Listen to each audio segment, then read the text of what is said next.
Kwa niaba ya meneja wa bodi ya usajili wa kandarasi kanda ya Ziwa, nawashukuru kwa heshima kubwa mlionipa ya kuwa mgeni rasmi katika maonyesho haya muhimu ya Mart Builders and Contractors Global Expo yanayofanyika kwa mara ya kwanza katika mkoa wa Mwanza, wilaya ya Ilemela, hapa Nyamongolo.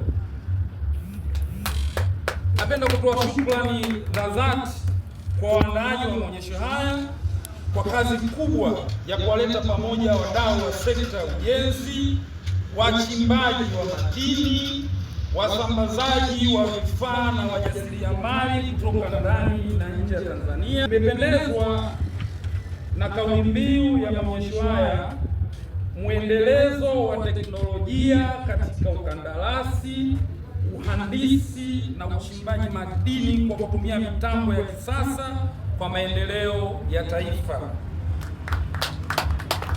Hii inalingana moja kwa moja na mpango mkakati wa maendeleo ya sekta ya ujenzi wa serikali ya Mheshimiwa mama yetu kipenzi Dr. Samia Suluhu Hassan. Serikali imeweka mkazo katika yafuatayo, hususan sisi bodi ya usajili wa makandarasi tumeweka mkazo kuongeza usajili wa wakandarasi wa ndani kupitia bodi ya usajili wa makandarasi, hususan katika kanda ya Ziwa ambapo kuna mwamko mkubwa katika uwekezaji wa sekta ya madini na ujenzi wa miundombinu. Kutokana na kauli mbiu hii, kutachangia kwa kiasi kikubwa matumizi ya teknolojia za kisasa na mitambo ya ujenzi. Naona tunazungumzia teknolojia na jinsi tulivyopita kwenye mabanda hapa, tumeona kweli teknolojia inayozungumzia teknolojia ya kisasa kabisa. Makampuni zaidi ya 400 na wajasiriamali zaidi ya 120 wamepata fursa ya kushiriki na kutangaza biashara zao. Hii inaonyesha mwitikio mkubwa wa wananchi katika sekta ya ujenzi. Haya ni mafanikio yanaendana na malengo ya serikali ya kuongeza ajira na pato la taifa kupitia sekta ya ujenzi. Natoa wito kwa wakandarasi, wahandisi, wasambazaji wa vifaa vya ujenzi na wajasiriamali wote kutumia fursa ya maonyesho haya kwa kujenga ushirikiano wa kitaifa na kimataifa, kuongeza ubunifu na matumizi ya teknolojia za kisasa, kuchangia moja kwa moja katika utekelezaji wa mpango wa maendeleo wa mwaka 2025-2026. Haya makampuni yanapotoa huduma zake, matokeo yake ni ajira kubwa kwa vijana, ambalo ndio tatizo kubwa tulionalo sasa hivi. Tutasaidia sana kupunguza tatizo la ajira, na kwa uzuri hasa wanaosomea vyuo kama VETA au vyuo vikuu baadaye wanaweza kujitegemea kwa kuwezeshwa, kama watawezeshwa kupata mitaji ya kununua baadhi ya mitambo ambayo milioni.